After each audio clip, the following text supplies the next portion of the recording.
ইন্দুরের গর্তের ভিতরে যদি আওয়ামী লীগ লুকায় থাকে, ধরে এনে এদেরকে বিচারের মুখোমুখি করতে হবে। কারণ এই আওয়ামী লীগ যদি মুক্ত বাতাসে বিচারের আগে ঘুরে, তারেক রহমানের সরকার 2 বছর টিকতে পারবে না। আওয়ামী লীগের কোনো সন্ত্রাসী যদি বের হয়, মজুগুন্ডার কোনো বাহিনী যদি বের হওয়ার চেষ্টা করে, হাতের পায়ের রক ভেঙে দিবেন। এদের একটাকেও বাংলাদেশের জমিনে বের করতে দেওয়া যাবে না। জুলাই শহীদদের কবরে ফুল দিয়ে আওয়ামী লীগের রাজনীতি করতে হবে। জামাত যেমন 71-এর শহীদদেরকে ফুল দিয়ে রাজনীতি করছে, আওয়ামী লীগকেও জুলাইয়ের প্রতিটা শহীদের কবরের সামনে স্যালুট দিয়ে রাজনীতি করতে হবে।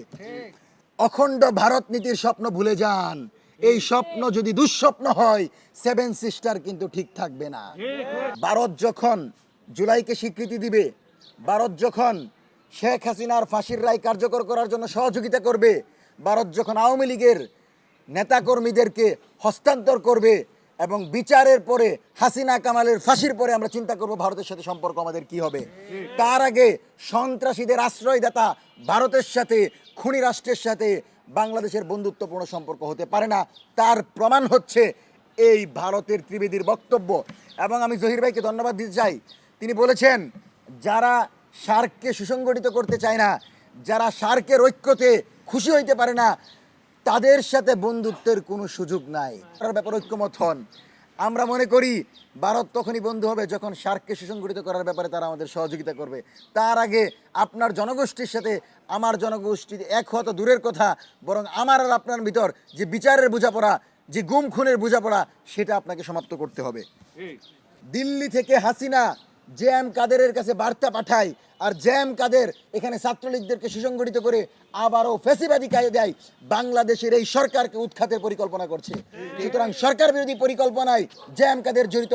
আগামী 48 ঘন্টার ভিতর জে.এম. কাদেরকে গ্রেফতার করতে হবে এবং তাকে জিজ্ঞাসাবাদ করতে হবে সে কিভাবে জানলো যে আওয়ামী লীগ রাজনীতিতে সক্রিয় হতে চায়, সে কিভাবে জানলো যে আওয়ামী লীগের নেতাকর্মীরা রাজনীতি করতে চায় আর এই সরকার তাদের উপর নির্যাতন চালাচ্ছে। সুতরাং আমরা মনে করি সরকার বিরোধী পরিকল্পনায় এখন ভারতের পরামর্শে জাতীয় পার্টি ভূমিকা রাখছে। তাই আপনি যেদিন দেশে নেমেছিলেন, হাজার হাজার জনতা আপনাকে গ্রহণ করে নিয়ে আসছে।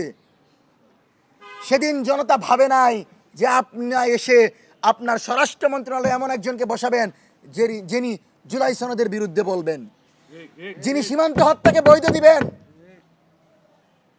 যিনি ভারতের গোয়েন্দা সংস্থা রয়ের মাধ্যমে খুন হওয়া শরীফ উসমান হাদি হত্যাকাণ্ডের বিচারকে আটকে দিবেন, এমন কাউকে আমরা চাই নাই। সুতরাং যেই ভারত এখন আমাদের রাষ্ট্র দখলের পরিকল্পনা করে, সেই ভারতেই শহীদ উসমান হাদিকে হত্যা করেছে, সেই ভারতে আমাদের নেতা জিয়াউর রহমানকে হত্যা করেছে, সেই ভারতেই এদেশের আলেম ওলামাদেরকে গুম খুনের রাজত্বের ভিতর দিয়ে কুণ্ঠাসা করে এদেশের ধর্মীয় মূল্যবোধকে ভেঙে দিয়ে ইসকনকে প্রতিষ্ঠিত করেছে। সুতরাং আগামীর রাষ্ট্র ব্যবস্থায় তারেক রহমান কোনোভাবেই এই উগ্র হিন্দুত্ববাদী ইসকন এবং ভারতীয় মদতপুষ্ট কোন এজেন্ডা বাস্তবায়ন করবেন, এটা আমরা দৃঢ়ভাবে বিশ্বাস করি। যখনই আপনি ভারত বিরোধী হবেন, যখনই আপনি আধিপত্যবাদের বিরুদ্ধে হবেন, যখনই আপনি দিল্লি নয় পিন্ডি নয় স্লোগানকে বাস্তবায়ন করবেন, তখনই এদেশের জনগণ জিয়াউর রহমানের মতো আপনাকে গ্রহণ করবে। এর বিপরীতে যদি দাঙ্গা তৈরি করেন, জামাত বিএনপির দাঙ্গা তৈরি করেন, এনসিপিকে কুণ্ঠাসা করেন, আওয়ামী লীগকে পুনর্বাসন চেষ্টা করেন, জনবিস্ফোরণ ঘটবে এবং জনবিচ্ছিন্ন হয়ে এই দল ধ্বংস হয়ে যাবে। কিন্তু এই দলকে ধ্বংস হোক এটা আমরা চাই না, কারণ আওয়ামী লীগকে প্রোটেস্ট করার জন্য, আওয়ামী লীগ প্রতিরোধের জন্য বিএনপির চেয়ে বড় কোনো শক্তি নাই। সেজন্য 23 তারিখের কর্মসূচি হবে জামাত বিএনপি সম্মিলিতভাবে লাঠি মিছিলের মাধ্যমে বাংলাদেশের যে কোনো প্রান্তে আওয়ামী লীগকে প্রতিরোধ করবে। ইন্দুরের গর্তের ভিতরে যদি আওয়ামী লীগ লুকায় থাকে, ধরে এনে এদেরকে বিচারের মুখোমুখি করতে হবে। কারণ এই আওয়ামী লীগ যদি মুক্ত বাতাসে বিচারের আগে ঘুরে, তারেক রহমানের সরকার 2 বছর টিকতে পারবে না।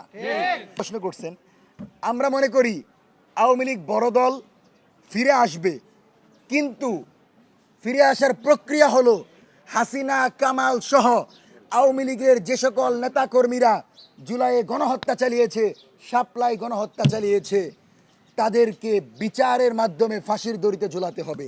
বিচারের পরে বিশেষ তাওবা কমিশন গঠন করে আওয়ামী লীগ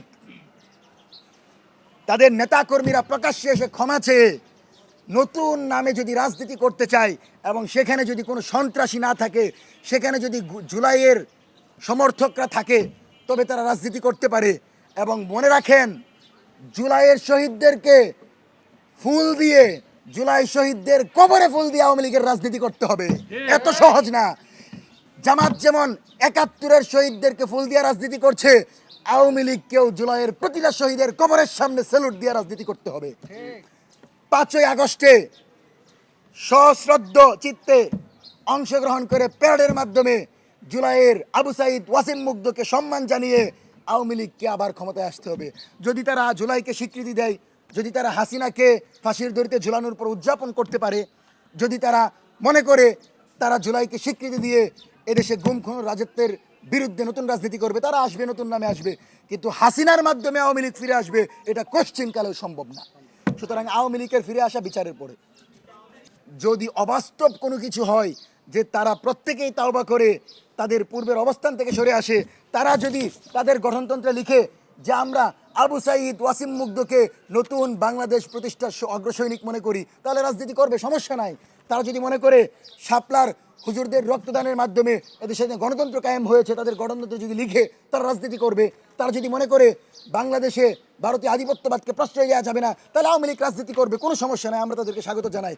কিন্তু এর বিপরীতে অন্য কোনো প্রক্রিয়ায় আওয়ামী গুপ্ত বাহিনী বাংলাদেশে রাজনীতি করতে পারবে না, এবং বাংলাদেশের সবচেয়ে বড় গুপ্ত হচ্ছে আওয়ামী লীগ। সেজন্য এই গুপ্ত আওয়ামী লীগের রাজনীতি যেভাবে বন্ধ আছে, ঠিক একইভাবে জাতীয় পার্টিও এখন গুপ্ত সংগঠন, এদেরকে দ্রুত সময়ের ভিতরে রাজনীতি বন্ধ করার দাবি জানাচ্ছে।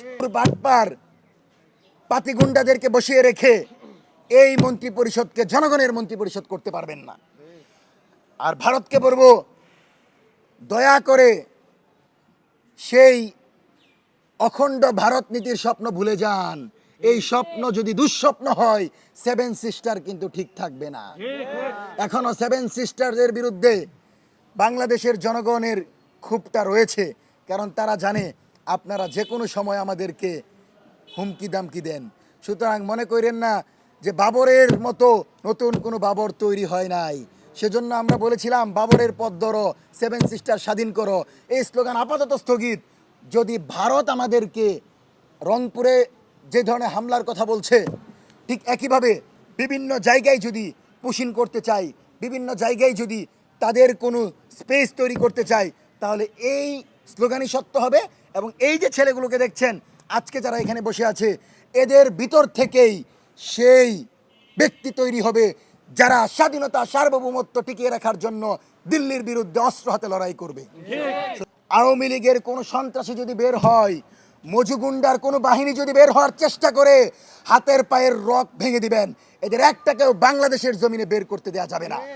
কারণ আপনাকে মনে রাখতে হবে, হাসিনা বলেছিল তারেক রহমান, খালেদা জিয়া, বিএনপি, এদের একটাকেও ছাড় দিব না।